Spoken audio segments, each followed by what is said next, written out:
Bonjour, c'est Julie, sophrologue et praticienne en EFT et j'ai un diagnostic de PPPD.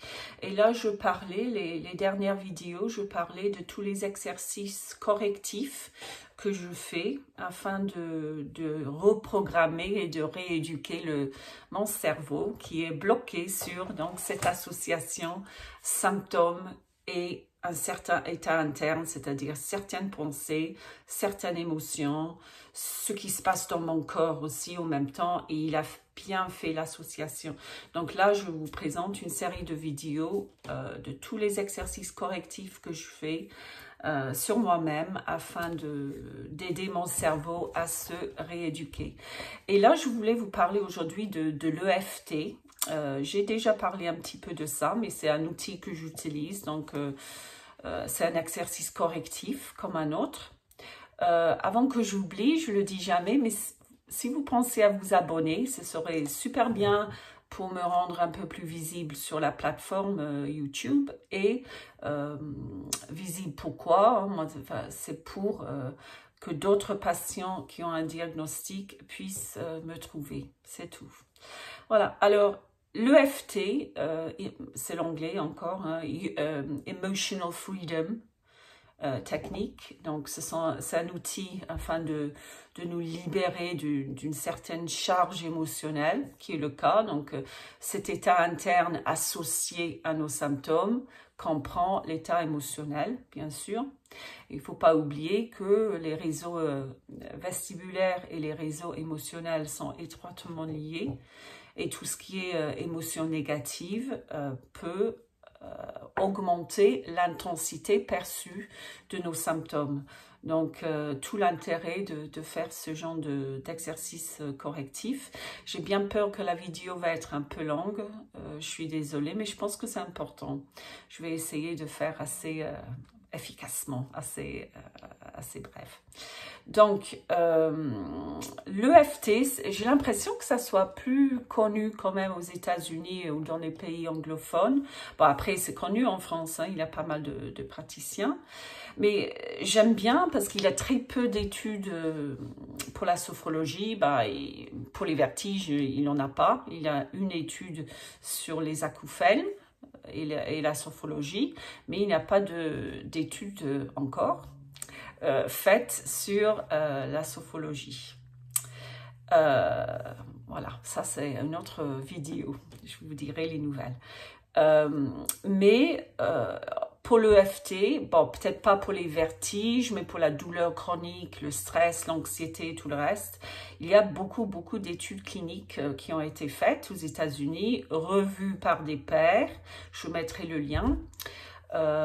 Et j'aime bien le fait que l'EFT soit validé par l'APA, donc le American Psychological Association, donc l'association de la psychologie, l'association américaine de la psychologie. Et c'est validé comme étant une pratique fondée sur les données, fondée sur les preuves, donc evidence-based practice en anglais. Donc, ces études, il y avait des études qui ont montré, par exemple, une baisse du niveau du cortisol et les autres marqueurs de stress, une amélioration de la tension artérielle ou la fréquence cardiaque. Et c'est le simple fait de taper sur les points, exactement les mêmes points qu'on utilise en acupuncture, en fait. Et une étude aussi qui a montré que les tapotements sont un élément crucial dans le sens où les résultats ne sont pas dus à l'effet placebo. Il faut vraiment, enfin les tapotements sont vraiment un élément important. Donc je vous rappelle que là je fais une série de vidéos. Je me répète peut-être, je suis désolée, sur les exercices correctifs, c'est-à-dire que on cherche à rompre cette association symptômes-état interne. Donc là, l'EFT va modifier mes pensées et mes émotions. Donc je vais évoquer un souvenir d'un contexte difficile, comme j'ai fait dans la dernière vidéo, mais cette fois-ci en tapotant sur les différents points et ayant des pensées différentes et un affect, donc des émotions différentes. Donc, je fais ce genre de choses régulièrement, comme les visualisations, donc en changeant, ça dépend de la pratique, mais en changeant tous les éléments que je peux de mon état interne. Donc, je vais changer les pensées, je vais changer les émotions, je vais changer ce qui se passe dans mon corps. Et comme je dis, donc l'EFT, j'ai accès à tout cela parce qu'en tapotant, en me rappelant d'un souvenir et d'un contexte difficile, quand je vais tapoter les différents points, eh ben, je sais que grâce aux études, que j'aurai une fréquence cardiaque plus ralentie, que les hormones du stress vont baisser. Le simple fait de faire ça. Vous pouvez même faire que ça, en fait. Ça va baisser le cortisol, ça va activer le système parasympathique, ça va diminuer l'activité de l'amygdale, donc la partie de mon cerveau qui maintient la vigilance. Ça va modifier la respiration et ça va diminuer la tension musculaire au même temps. Donc, je vous ai déjà présenté l'EFT. Là aussi, je mettrai le lien. Parce que là, je ne vais pas rentrer dans les détails de la théorie, on va dire. Donc là, je vais juste vous montrer comment je fais. Voilà. Donc, le but, encore une fois, est de rompre l'association que le cerveau a construite entre mes symptômes et mon état interne, pensée, émotion, ce qui se passe dans mon corps et comportemental aussi. Donc là, je peux le faire en temps réel, c'est-à-dire quand j'ai les symptômes, mais super important de ne pas le faire pour réduire les symptômes. Ce n'est pas du tout le but. C'est le simple fait j'accepte les symptômes, mais en même temps, je fais cela pour réguler et modifier mon état interne, même si c'est cette baisse au niveau du cortisol. Je ne le fais pas pour réduire les symptômes. Ça, c'est hyper important. Donc, on peut le faire en temps réel, que je fais, ou on peut le faire en se rappelant d'un contexte difficile. Donc là, c'est un peu le thème de ce que je fais en ce moment, donc présenter ces vidéos sur les exercices correctifs. Donc, je vais d'abord, revisiter une scène. Je peux le faire très brièvement, mentalement. Et je vais évoquer un contexte difficile. Et en pensant donc à ce contexte difficile, je vais évaluer l'intensité de l'inconfort maintenant, quand je pense à ce souvenir. Ça, c'est important que c'est maintenant mon ressenti. Donc là, je vais tout simplement noter mentalement sur l'échelle de 0 à 10, quel est mon inconfort ressenti quand je pense à ce souvenir, la fameuse place en ville pour moi, par exemple, où j'ai eu les symptômes pour la dernière fois. Et là, je commence donc à tapoter sur les différents points. Il a toujours une phrase de début qu'on fait 3 fois en tapotant sur le point karaté. Donc, c'est la partie charnue là si on peut suivre l'os, là, c'est là à peu près de droit. Et je répète 3 fois la phrase de début. Donc, j'y vais. Donc, je tape comme ça. Et je vais me dire, par exemple, désolée. Là, donc, je vais taper sur un souvenir. Bon, les sensations, c'est clair, ça tangue, les étourdissements, un brouillard cérébral, tout le reste. Des fois, il y a des choses qui viennent aussi en le faisant, mais je vais essayer aussi de cibler l'émotion. Et l'émotion n'est pas nécessairement la même en vivant donc en temps réel, que là, ce que je fais, donc c'est-à-dire en me rappelant d'un souvenir. Donc là, je vais refermer les yeux, donc penser à ce souvenir, à ce contexte difficile. Et je vais essayer de cibler les émotions en pensant à cela. Donc, en temps réel, ça peut être la peur et la panique, mais là, c'est plutôt... ça peut être un mélange hein, d'émotions, ça peut être la tristesse, ça peut être la honte, ça peut être de ne pas être à la hauteur de gérer ça, ça peut être... je vais fermer les yeux pour me reconnecter. Ça peut être le regret. J'ai quand même une sensation au niveau du ventre, là. Ça peut être l'impuissance. Donc, je me demande quelle est l'émotion la plus dérangeante, l'émotion dominante.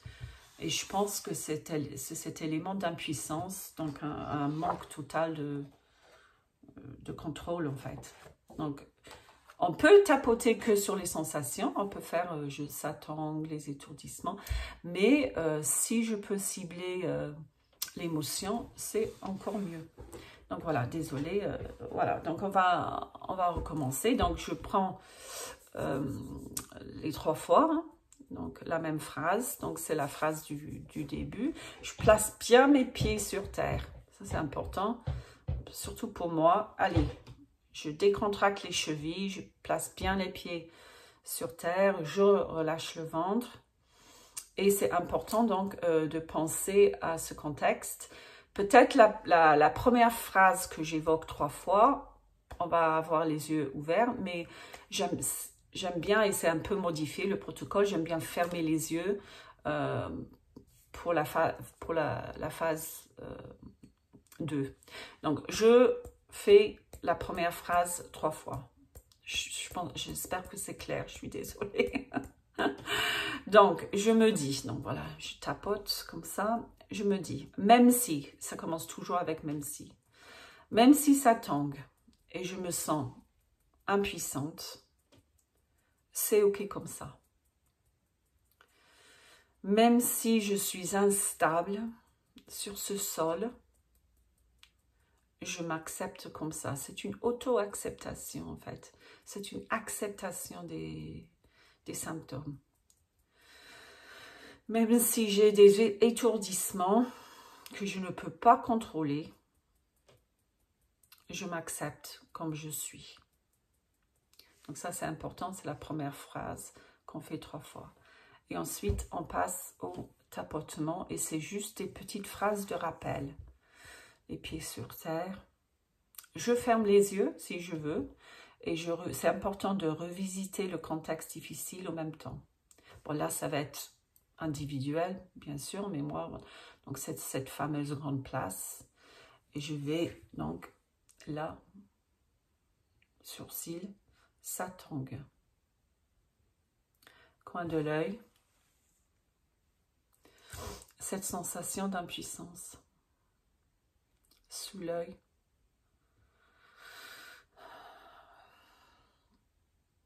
Ces étourdissements qui me font peur. Cette perte de contrôle.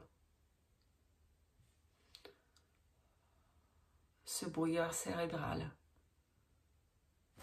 Là, au clavicule. Je fais avec les 2 mains pour être sûre de tapoter sur le bon point. Ce sentiment d'impuissance. Et sous le bras. Là, à peu près au niveau du soutien-gorge pour les femmes. Ces tangages, ces étourdissements, ce sentiment d'impuissance. Et j'expire. Je fais une grande expiration. Voilà, je ne vais pas répéter la série, mais on peut. On peut tout simplement répéter la même chose. Et au bout de 2 séries, on va évaluer un petit peu l'intensité de l'inconfort maintenant. Et je vous dis, le simple fait de faire ça, c'est prouvé, ça baisse le niveau du cortisol, ça baisse les marqueurs des hormones du stress et tout le reste. Ça baisse la fréquence cardiaque. En fait, c'est une exposition à la sensation en revisitant le souvenir et cette émotion personnelle à moi d'impuissance. Donc là, je vais faire la phase la plus importante. Pas la plus importante, non. L'exposition, c'est important aussi. Mais la phrase suivante, c'est « Je me rappelle de mon autosuggestion de la dernière fois, de la dernière vidéo où j'ai j'ai revécu un contexte difficile avec, en visualisation, avec donc une autosuggestion. » Mais là, donc, je vais prendre la même autosuggestion pour vous rappeler, moi, c'était quoi qu'il arrive, j'ai toujours su gérer. Une cliente récemment m'avait dit, je suis beaucoup plus forte que je le crois. J'adore. Et donc, on va refaire une série avec cette nouvelle cognition. Donc là, je vais changer tout en pensant au contexte ou en le vivant en temps réel. Je vais changer la cognition, je vais changer la pensée consciente. Donc, mais je commence toujours avec la phrase que je répète 3 fois. Mais cette fois-ci, je vais dire « même s'il reste ». Mon cerveau, il sait qu'il y a encore des tangages, des étourdissements. Donc, je vais faire comme ça. Donc, 2 fois, 2 doigts. Donc, je vais dire, même s'il reste des tangages et un sentiment d'impuissance, je m'accepte comme ça. Même s'il reste ces étourdissements que je n'aime pas du tout, c'est OK comme ça. Même s'il reste ce sentiment d'impuissance, je m'accepte comme je suis. Et là, je vais tapoter sur les mêmes points, début du sourcil. Mais cette fois, je vais modifier le discours interne. Quoi qu'il arrive, je vais gérer. Quoi qu'il arrive, j'ai toujours su gérer. Coin de l'œil, je suis beaucoup plus forte que je le crois. J'adore cette phrase. Pas moi qui l'ai choisie. Sous l'œil, je continue quand même à penser à ce contexte difficile. Ça, c'est super important. On oublie des fois. Allez, je ramène mon attention vers le contexte difficile. Et je me dis, donc sous l'œil, et si je me libère de ce sentiment, si je me libère de ce sentiment d'impuissance,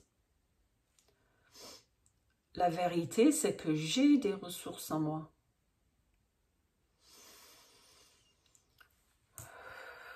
Je m'ouvre à la possibilité de me libérer de ce sentiment d'impuissance. Et si je me libère de ce sentiment d'impuissance,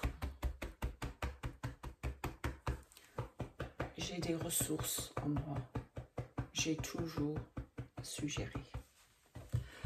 Et je souffle. Et j'évalue l'intensité de l'inconfort.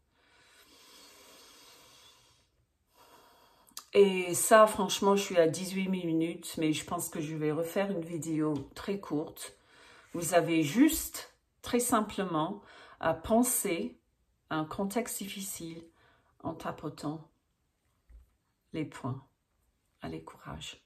Ça rééduque le cerveau.